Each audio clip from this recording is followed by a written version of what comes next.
Hi once again, everyone. I'm Tom Franklin. We welcome you to another edition of our University of Houston Alumni Association video presentations. And with me today is the CEO of Strike Marketing, Joe Pogge, also a member of the Alumni Association Board of Directors. Joe, thanks for joining me. Thank you. All right, how did Joe Pogge get to be a Houston Cougar? Well, that's a long story. The short version. The short version is I had one brother that had gone to Notre Dame. And then my next brother, he and I are very similar in our golf passion and the warm weather and everything. And he was accepted to Notre Dame, but had an interest in coming to the University of Houston. So he came down here. So then it came my turn, and I had Notre Dame and University of Houston. And I turned to my dad and says, and we were from a small town up in Iowa, and I said, I can't handle these winters anymore. And so I mentioned, Florida State and Arizona State, and he kind of said, no, and then Houston. Your brother's there? Came down, and best experience I ever had. I just love this school. I was here at a great time. I got here in the fall of '74, and I took an extended time. I stayed here till '79 because I loved it. I spent my whole time in the quadrangle in Top Hall, and it almost became like a fraternity. And we just had a blast. Had the golf team, the swim team, and it was all men. And we had some memorable times. It was '76 when we entered the Southwest Conference. And I've never gotten the real story, but the first 2 years we played in the conference, the other team had the choice of playing us in the Dome or Rice Stadium. We played majority of our games in Rice Stadium. And this is back in the 70s, and we kept raising our hand, and I believe the athletic director at that time was Falk. And we kept saying, right? I said, move the games back on campus. We don't like the Dome. Move the games. And then it took them a while, but they finally got around to it and got us back out here at Robertson. But we had some great moments. Oh, it was... U of H, it's been a pretty special run. All right. When you got here to the University of Houston, now that you got out of the Iowa snowstorms, how did you get involved in marketing? What kind of classes did you take while you were here? Well, I got into the School of Business with a focus in the marketing area. What really helped me at the University of Houston was the other students and opportunities that they had here. Now, going back then, you have to remember that the drinking age was 18 in the state of Texas at that time. So all the campuses had what they called campus representatives for beer companies, and I was very fortunate, and I got the position for Lone Star Beer. With that... Tough gig. Yeah. Well, in a way it was. But I'll never forget, I hope I don't get anybody in trouble for this, but I was sitting in the OB cafeteria, which I think, and I noticed the two managers. This is my second year, so you know a lot of these people by name. And so I went up to them and says, hey, do you guys like beer? Yeah?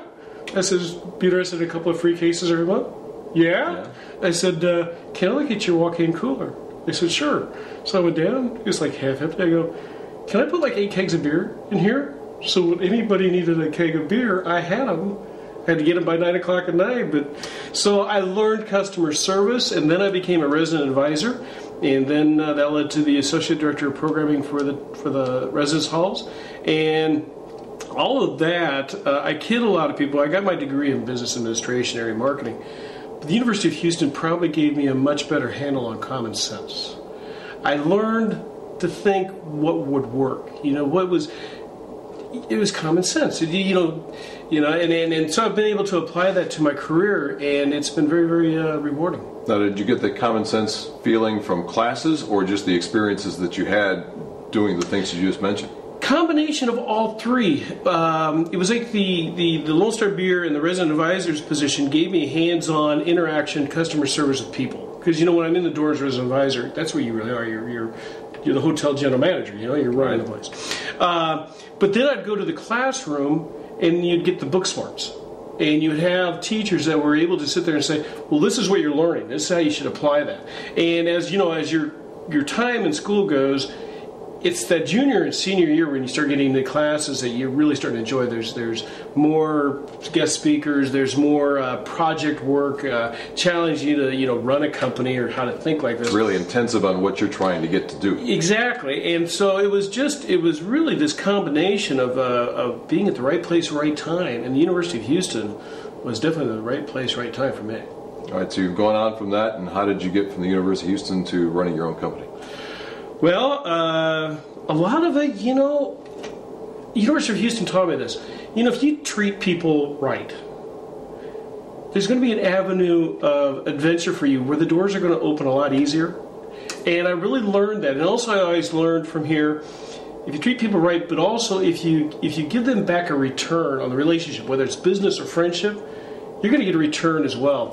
And so the Lone Star rep job turned into, I became the State of Texas Youth Marketing Coordinator for the Lone Star Brewing Company out of San Antonio, which is a great time. This is when Lone Star burst onto the whole national element. You had Urban Cowboy, you had Willie Nelson picnics, we had the Texas Jam up in Dallas. So I got into that.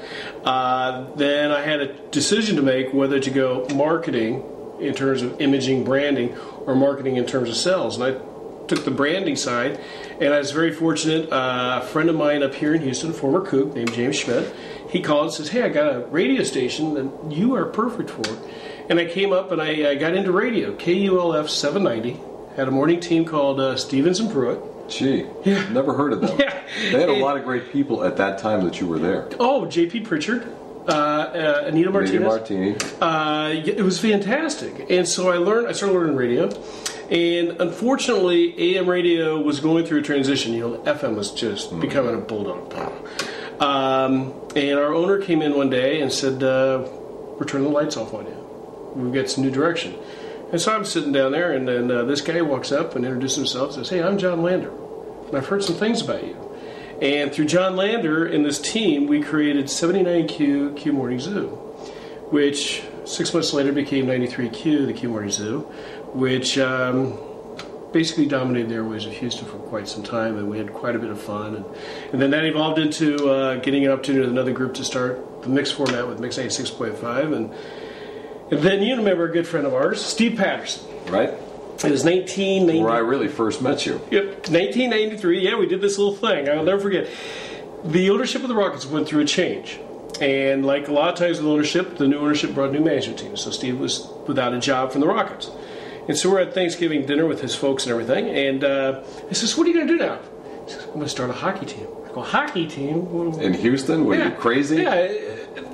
And I said, what, the NHL team? He goes, IHL. I go, IHL? What is that? He goes, it's minor league. I said, minor league? You're not minor league. And he says, no. And then he turns and goes, what do you know about hockey? Nothing.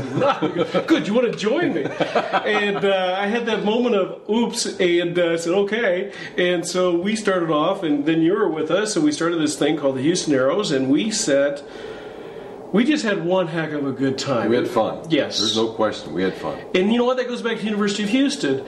It's what I learned. You know what? Nobody ever left our rink, the hockey game, saying, I had a bad time. Now, there's a few, especially the Village People night. That was kind of an interesting night. We won't talk about that. No, won't go there. So, anyway, it evolved. And what a lot of people didn't know is that the hockey team was really a live research project to prove to the NHL that we could get a hockey team. They took the vote and we lost out. They went to Minneapolis and Columbus. And so Patterson and I were kind of looking at each other, and the radio people were calling me again, so I got back into radio. And it's kind of good. A lot of people don't realize this. If we would have gotten an NHL hockey team, there would not be a Reliance Stadium and there would not be a Houston Texans, because the man behind the scenes was Bob McNair. Really? Yeah.